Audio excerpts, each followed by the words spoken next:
Nkhani ya Simplex Chitchula yomwe yatulutsidwa ndi Anti-Corruption Bureau ACB ndi modzi mwa nkhani zikuluzikulu kwambiri za ndale ndi zachuma zomwe zikukambidwa kwambiri kuno ku Malawi.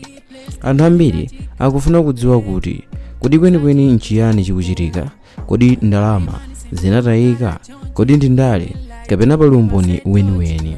Tifotokoze mozama kwambiri kuti nkhani iyi imveke bwino kuyambira pachiyambi mpaka kumapeto. Makulete mvetsese tikhale limodzi ndipo langa dzina lomwe lija Mike Thompson.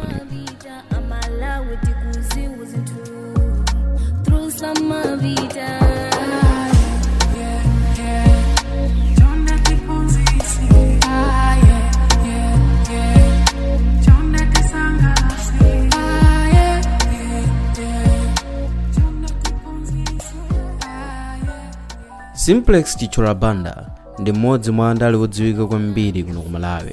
Anagwirapo ntchito ngati Minister of Finance, munthu wamkulu mu boma lakale, ndipo pano ndi Leader of Opposition. Ntchito ya Minister of Finance ndi yayikulu kwambiri chifukwa munthu ameneyo amayang'anira ndalama zonse za dziko, momwe budget ikuyendera, ngongole za boma, komanso kuvomereza ndalama za maproject akuluakulu. Izi zikutanthauza kuti munthu amene ali pa udindowu amakhala ndi mphamvu zazikulu kwambiri pa ndalama za boma. Ndipo Anti-Corruption Bureau ndi bungwe la boma lomwe limafufuza milandu ya corruption kapena kuti ziphuphu kuba ndalama za boma, komanso kuona nkhani za abuse of office ndi kugwiritsa ntchito molakwika mphamvu za boma.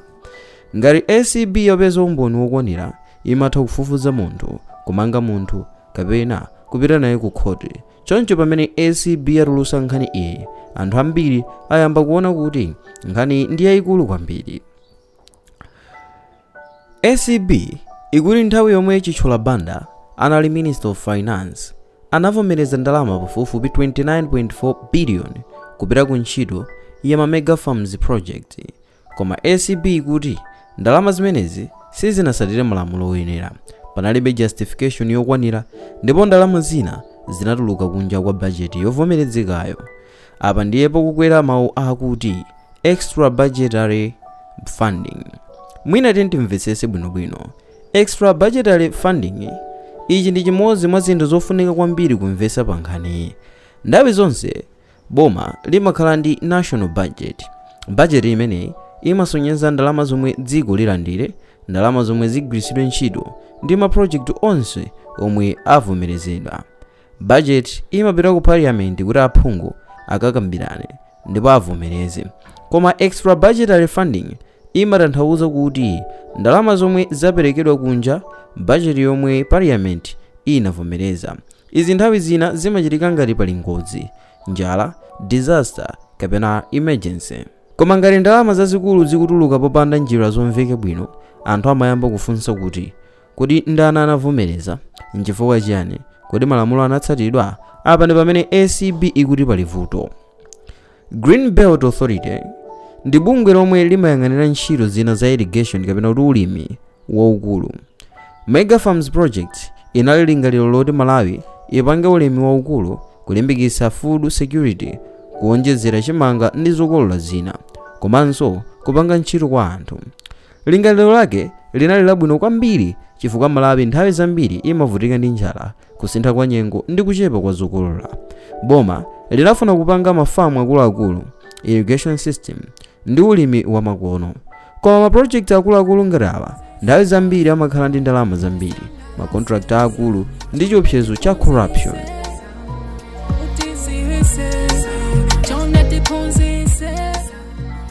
Pali zifukwa zingapo zimene zayipangisa nkhani kukhala yoopsa kwambiri. Chinthu choyamba, ndalama zake ndi zazikulu kwambiri. 29.4 billion Malawi kwacha si ndalama zazing'ono. Ndalama zimenezi zingathe kumanga zipatala zambiri, misewu, masukulu kapena kugula mankhwala ambiri mdziko. Choncho anthu akamva kuti ndalama zotere zikufufuzidwa, nkhani imakhala yayikulu kwambiri.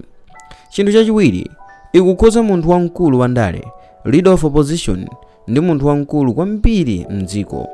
Uyu ndi munthu amene amasusa boma, amafunsa mafunso pa zomwe dziko likuyendera, ndipo amakhala ndi mphamvu za ndale. Choncho kumangidwa kapena kufufuzidwa kumakhala nkhani yayikulu kwa munthu ngati ameneyi. Chinthu cha namba 3, anthu ena akuti zingakhale ndale. Ndale zambiri ku Africa munthu wa opposition akamangidwa, ena amati ndi ndale, ena amati ndi kupondereza opposition, koma ena amati ngati pali umboni aliyense ayankhe mlandu mosasamala chipani chake. Izi zapangisa anthu kugawikana kwambiri pa nkhaniyi. Ndipo mlandu wina umene akumuyimba ndi abuse of office, ndipo timafunikanso timvesese. Mlandu wa abuse of office umachitika ngati munthu agwiritsa ntchito mphamvu za ntchito yake molakwika kapena kuvomereza zinthu zosatsatira malamulo. Mwachitsanzo, kuvomereza ndalama popanda njira, kupereka contract mosaloledwa kapena kupindulitsa anthu ena pogwiritsa ntchito udindo wake. ACB ikuyesera kusonyeza kuti mphamvu za minista zinagwiritsidwa ntchito molakwika. Padakali pano sitingaweruziretu kapena kunena kuti achitchula banda ndi olakwa, chifukwa ndikofunika kwambiri kudziwa kuti munthu amaonedwa ngati wosalakwa mpaka khoti litapeza umboni wokwanira. Pakali pano pali accusation, investigation ndi warrant of arrest yokha. Khoti lizamva umboni wa ACB, madokumenti, masignatures, mawitnesses kapena ndi mboni ndi defense kapena kuti omuyimirira chitchula banda. Kenako ndi pomwe khoti lingapange chisankho.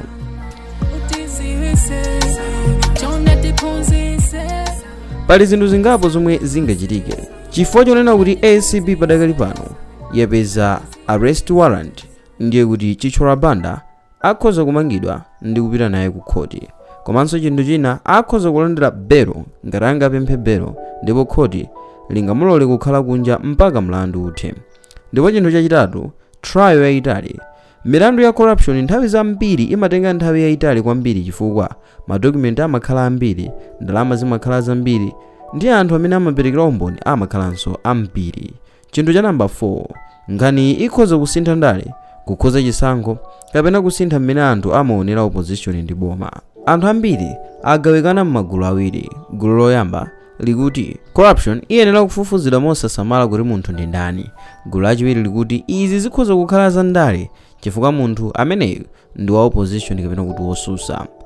Nkhani singotha msange chifukwa ikukhuza ndalama zambiri, ndalama zazikulu, bungwe la ACB komanso munthu wamkulu wa opposition. Media zambiri ku Malawi zikuyenera kupitiriza kutsatira ma court update kapena kuti zotsatira zochokera m'mabwalo a milandu komanso maumboni ndi zomwe zipani za ndale zizalankhule pa nkhaniyi. Nkhani ya Simplex chitchula banda ndi Anti-Corruption Bureau ikuonetsa mmene ndalama za boma, mphamvu za ndale ndi malamulo zimakumana pamalo amodzi. Pakali pano choonadi chonse sichinadziwike chifukwa khoti silinamalize mlanduwu, koma nkhaniyi yatsegula mafunso akulu kwambiri okhuza transparency, accountability ndi kagwiritsidwe ntchito ka ndalama za anthu ku Malawi. M'masiku akubwerawa anthu ambiri azikhala kuyang'ana kwambiri zomwe ACB ipereke monga umboni, komanso omwe akhale a defense ya chitchula banda zimene inene, komanso chisankho chomwe khoti lizapange pa nkhaniyi. Pamene dzuwa likupitiriza kulowa pa nkhaniyi, dziko la Malawi latsala likuyang'ana mwatcheru kwambiri zomwe zizachitike m'masiku akubwerawa.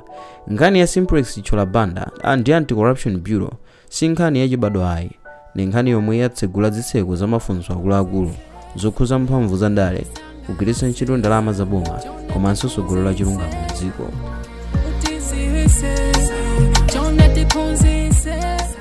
Anthu ambiri tsopano akudzifunsa kuti choonadi chenicheni chili kuti ndalama za anthu zinagwiritsidwa ntchito moyenera, kuti malamulo azayenda mofanana kwa aliyense, kapena izi ndi nkhondo ya ndale yomwe yabisa mkangano waukulu kumbuyo. Mafunso amenewa akupitiriza kuwotcha mitima ya anthu ambiri kuchokera m'misika ya m'matauni, maofesi a boma, mayunivesiti mpaka m'mizi yakutali komwe anthu amangomvera nkhani pa radio. Dziko lonse likuoneka ngati layima kaye likudikira kuona zomwe khoti lizanene komanso umboni omwe udzatuluke. Chinthu chimodzi chomwe chikuonekera bwino ndi chakuti nkhani yakhoza kwambiri chidaliro cha anthu pa atsogoleri awo.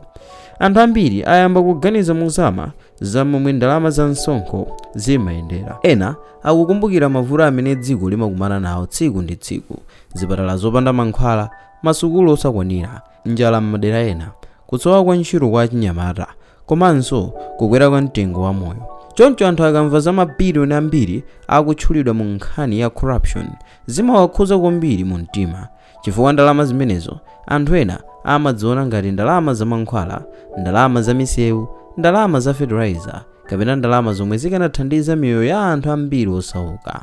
Nthawi yomweyo nkhani yaonesanso mphamvu ya ndale ku Malawi. Popeza munthu amene akutchulidwa ndi leader of opposition, anthu ena akuona ngati mwina pali nkhondo ya ndale yobisika, pamene ena akuti palibe amene ayenera kukhala pamwamba pa malamulo. Kusiyana kwa maganizo kumeneku kukuonesa mmene dziko lagawanikira pa nkhani ya trust, justice ndi politics. Komabe ngakhale mikangano ikhale yayikulu bwanji, chinthu chofunika kwambiri ndi chakuti chilungamo chiyende momveka bwino komanso mopanda tsankho. Khoti tsopano ndi lomwe lizakhale malo achionadi, ndi kumeneko komwe madokumenti azafufuzidwe, masignature azaunikidwe ndi mboni zizafunsidwe, ndipo mbali zonse zizapasidwa mwayi wolankhula.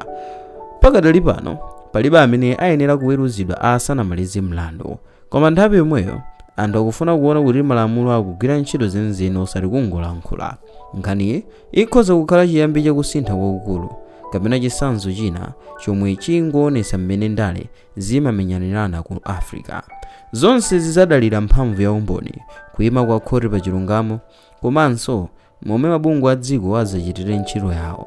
Pamene masiku akupita, maso anthu ambiri apitiriza kuyang'ana ku khoti, ACB, kuzipaniza ndale komanso kuwatsogolera a dziko, chifukwa pamapeto pake nkhaniyi si ya munthu mmodzi yekhayi, ndi nkhani yokhudza tsogolo la chilungamo, kukhulupirika kwa atsogoleri, chitetezo cha ndalama za anthu, komanso mtundu wa dziko limene Malawi ikufuna kukhala mtsogolo.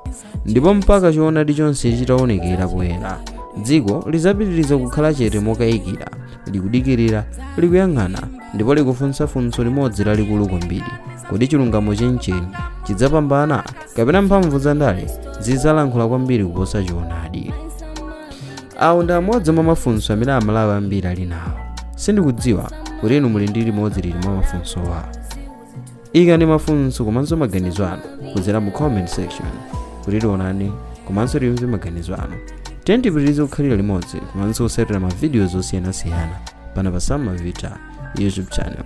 Video ya mtsiku lalero mudali ndine wanu wa nthawi zonse, Mike Thompson. Bye. Atafuna kusiwe, siko lose liku